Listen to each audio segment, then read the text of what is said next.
Hello everyone and welcome to week 6 of English 120.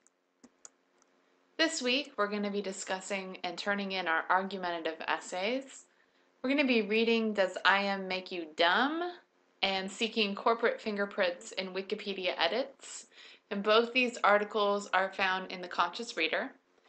We're going to be discussing both these readings in a discussion forum. We're also going to be completing in comp class the research lesson, locating research for various types of research needs, and you're going to be turning in your final essay for your argumentative essay. You need to turn it in by March 10th at 11:59 p.m. That's next Sunday, a week from when the course content goes live. So to give you a review, to review what's going to be due as part of your argumentative essay, your essay needs to be on one of the topics that was included in the essays that we've read so far in the Conscious Reader.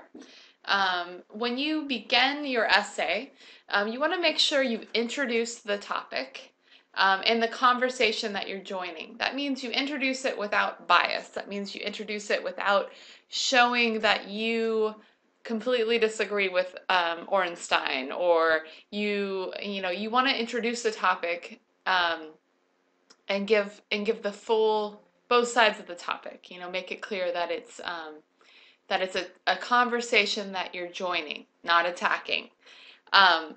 Then you want to, after you've introduced your topic, you want to create ethos, and you do that by presenting your background in the subject. If you're talking about Ornstein's article, you might want to bring up the idea that, maybe you're a girl who grew up playing with, watching Disney princess films, and so you have a background in what she's talking about. Then you want to clearly state your thesis and the subtopics that you're going to be addressing in order to prove your thesis. Just to remind you, in an argumentative essay, that thesis, that statement that you make at the end of your first paragraph needs to be arguable. That means you need to be able to prove it. You need to be able to use evidence to support the subtopics to prove each one and prove your thesis. So a possible thesis could be that that you agree with Ornstein's article that Disney princess movies have a negative effect on young girls, and in your essay you're gonna examine how they affect girls' self-esteem, how fast they grow up, and possibly how Disney is just a corporation trying to make money off young girls and their princess phase.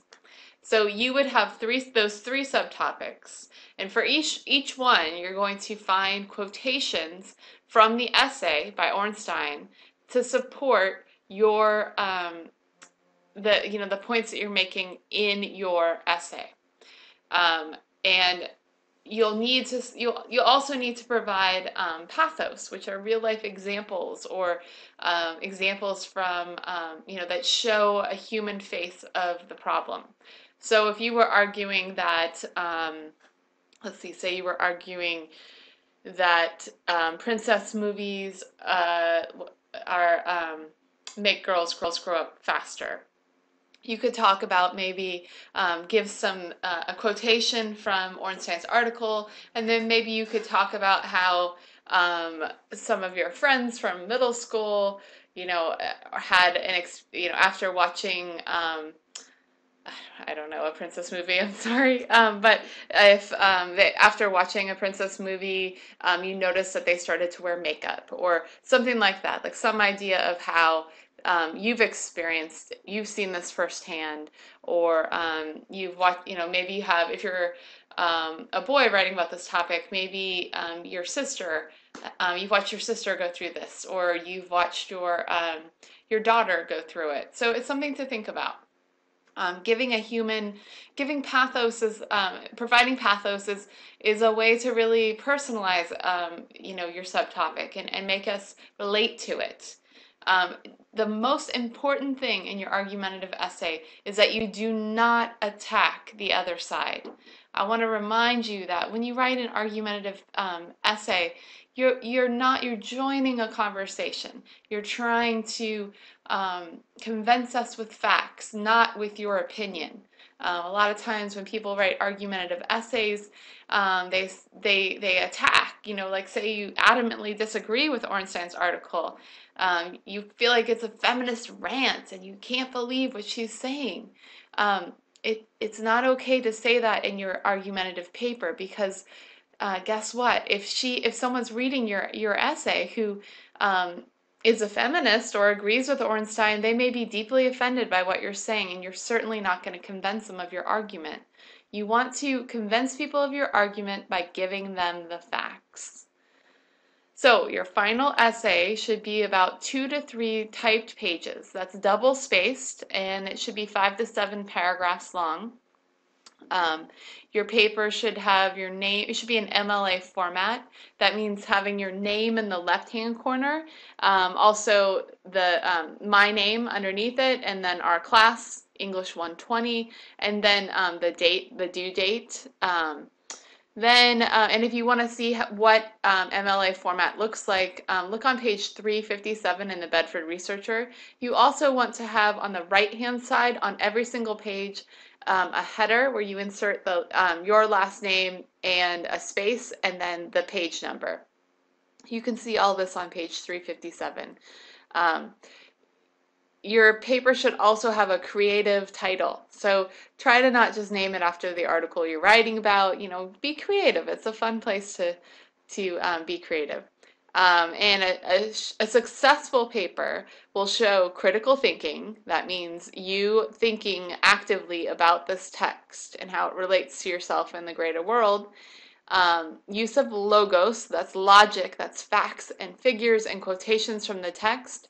Pathos, like I said, that's emotional examples, human examples of what you're trying to prove. And ethos, that's you showing your authority and trustworthiness about this topic. You need to turn this all in by the 10th of March, and it's worth 50 points. If you have any questions, please don't hesitate to reach out to me. The best way to reach me this week is going to be via email at iris.dunkle@gmail.com because I am going to be on the road. For those of you who have taken classes with me before or know me know that I'm a poet, and my first full-length book is coming out. It's called Gold Passage, and it was the winner of the 2012 Trio Award, and you can buy it on Amazon. There's a link there. But I'm going to Boston on Wednesday. I'm flying to Boston, and I'm going to be releasing it at AWP, which is the National Writers Conference. So I'm very excited. It's a really big moment in my life, and I just wanted to share it with you guys. So just to show you what we're going to be doing the next couple of weeks. Next week, we're going to be reading a couple articles, and then you're going to start working on your research project, which is we're going to start by choosing a topic next week, and you're going to continue on with comp class. So I look forward to seeing you guys online. As always, please reach out to me if you have any questions.